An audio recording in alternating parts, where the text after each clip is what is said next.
Hello and welcome to another video on my ongoing saga to create a custom C++ GUI framework engine. I've been working on this for about a year now, since last summer.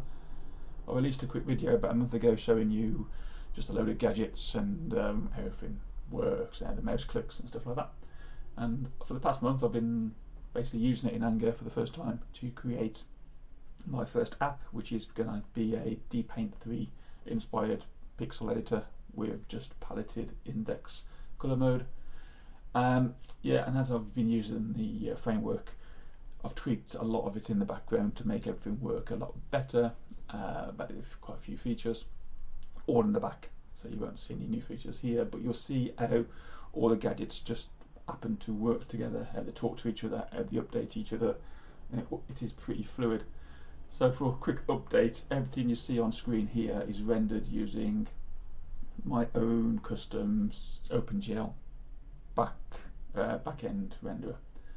The only external library I use is GLFW, and that is for the OS window and mouse and keyboard controls. This is currently running on Linux Mint. It's working, well, it's running at about 60 frames per second, doesn't really drop below 60, goes up to 100 and something, I believe. So it is pretty rapid and pretty fluid. So let's just talk about the editor. This is it. So we've got a 256 slot palette there. We've got currently, I think it's 64 colours active, and these are just random colours when we start the system up. And like most editors, we've got a primary and secondary colour there. So if we left click on a button, it changes the primary colour. If we right click, it changes the secondary colour. And we can just, that's not very exciting, is it? But if we want to set a colour as transparent, we just left click on the checkerboard there, and that sets the primary colour as transparent. If we right click, it'll set the secondary colour as transparent. Again, we just revert using left and right buttons there.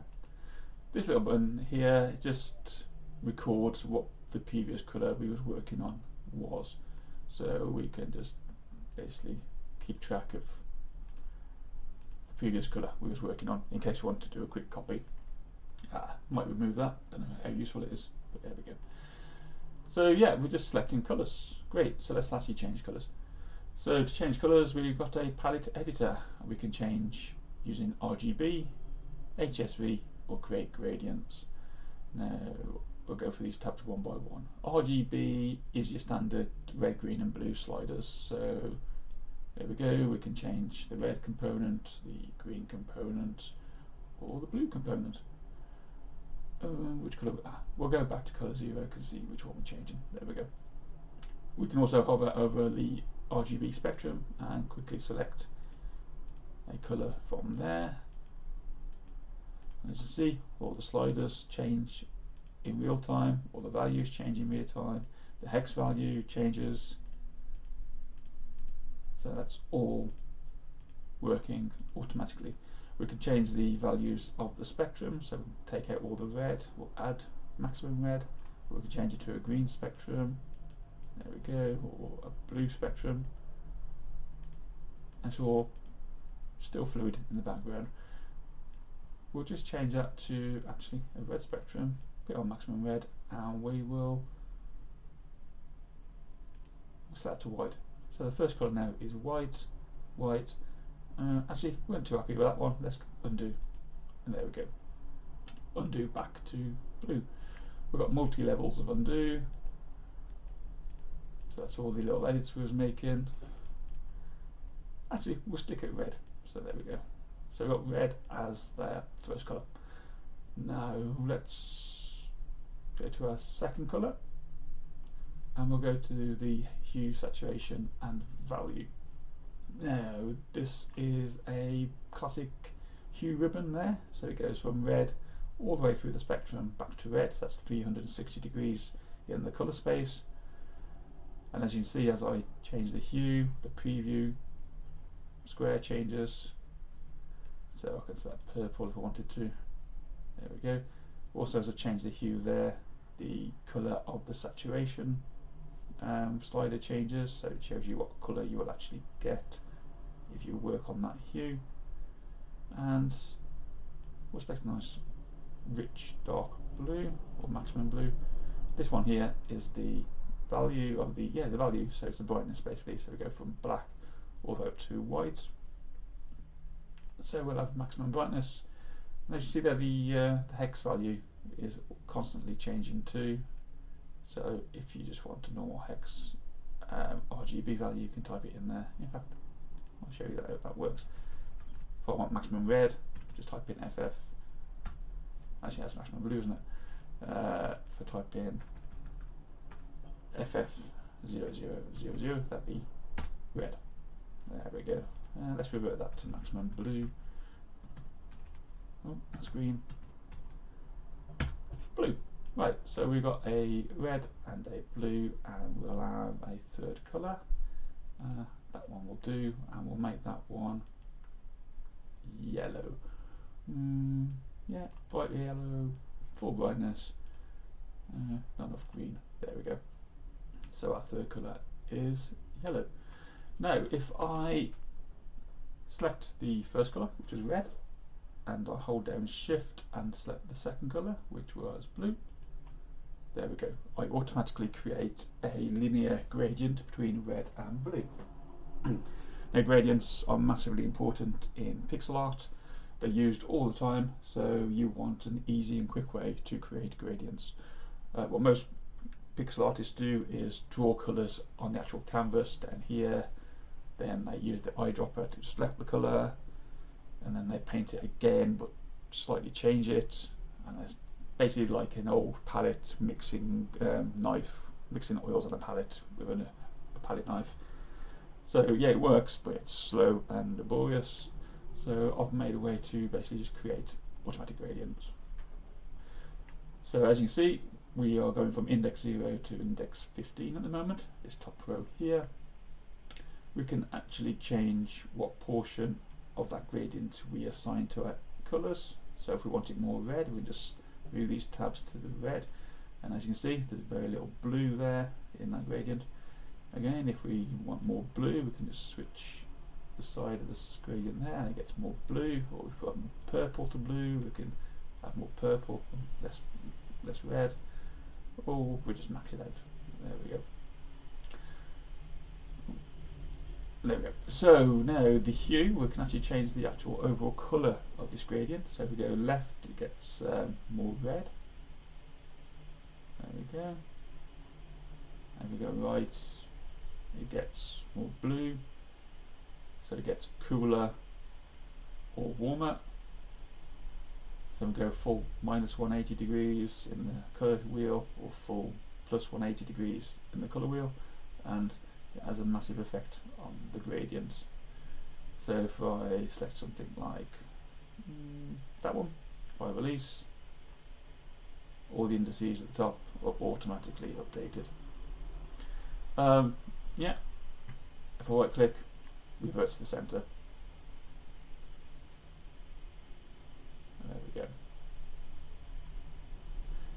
Saturation is how much colour you want in the actual gradient. Left is basically no saturation, so it's grey. Right is full saturation. These colours are at full saturation anyway, so it has no effect if you can move it to the right. And luma is just brightness, so how bright you want the gradient, so we can darken it, or we can lighten it all the way up from black to white. So you can have pale gradients or just normal gradients. So there we go. So that's linear gradients. Very useful, very quick to make a ramp from full red to full blue, nice purple in the middle, across how many colours you want in the palette. But we can also change the colours if we want. So if we left click on there, we can change it to anything in the palette.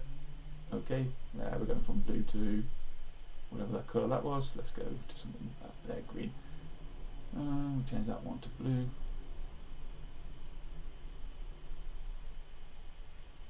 There we go, and that one to green.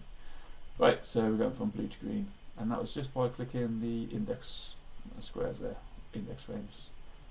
So we can set it back to red if we wanted to, So maybe red to green, red to blue. Actually, go red to white if you want to do. That's quite a nice one. There we go. It's a full red spectrum there over all 64 colours. Very nice. Well, we'll revert that back to the blue colour. There we go. We've also got this colour here in the middle, the violet colour. Now, if we click on here, again we can select any colour from the palette. We'll select our yellow that we set earlier. Now this is a third colour in our gradient, our mid colour. So instead of going from red to blue, we're now going from red to yellow to blue. And we can change the position of that middle colour in our gradient. So we can have it more to the left or more to the right. And as you can see, as I change this here at the bottom, the indices change at the top. There we go. So you can basically customize your gradient with a third colour in the centre, which is very cool. It's nice to play with, to be honest, but it's also very useful. It's a quick way to create quite a complex gradient system in your palette with very minimal work. If we're not quite happy with what we've done, we can just click reset, and I'll reset it to our initial settings. We'll add that yellow back again. There we go. So we've got a nice red, yellow to blue, and we'll click on accept. There we go. You think, oh, nothing's changed. But if we go to our spectrum or our palette, that has been fully baked into our palette. If we made a mistake, just click on undo, and it reverts back to where it was. Click on gradient again, and we can just recreate our gradient. There we go. So that was 1, 2, 3, 4 clicks to create a multicolour gradient across our palette. And there we go. So hopefully that was a nice quick look on how my engine is evolving. It can be used to create something useful and functional. I'd like to continue developing this pixel editor. At the moment it's just a palette editor, but it will become a full pixel art editor over the next month or so. Well, it might take a bit longer than that, but it will evolve. If you want any features adding, let me know. If you want to comment on anything you've seen, let me know. If you think I'm doing a rubbish job, let me know. If you do think I'm doing a great job, let me know. But yeah, if you've got any feedback, just post them in the comments. If you'd like to subscribe, please subscribe. I'll try and put out more videos. If you want more information about my actual engine, just drop me a line. Otherwise, I'll see you on the next video, and thanks for watching. Bye bye.